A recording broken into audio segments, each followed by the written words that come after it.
Hello বন্ধুরা, আজকে আমাদের বাড়িতে হয়েছিল চিকেন টিক্কা বলা যেতে পারে, এরকম একটা কিছু।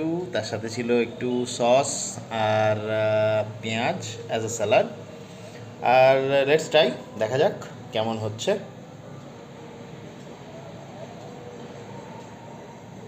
প্রথম বাইটটা মা নিতে চলেছে, দেখা যাক মায়ের কি রিয়াকশনস থাকে।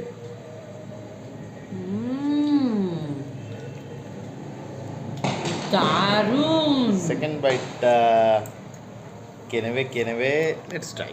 আমি নিই, দেখা যাক কেমন হয়। তোমরা একটুখানি just check this, huh?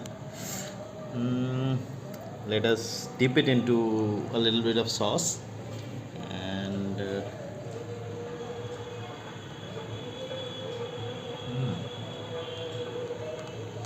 it's really charming. একটু সালাদের সাথে নিয়ে নিলে আরও বেশি সুন্দর হচ্ছে। তো তোমরা বাড়িতে ট্রাই করতে পারো, যদি ভালো লেগে থাকে দেখে, বা যদি চাও কীভাবে হচ্ছে জিনিসটা, তাহলে আমরা বলতে পারি কমেন্টে জানিও। Thank you, bye by.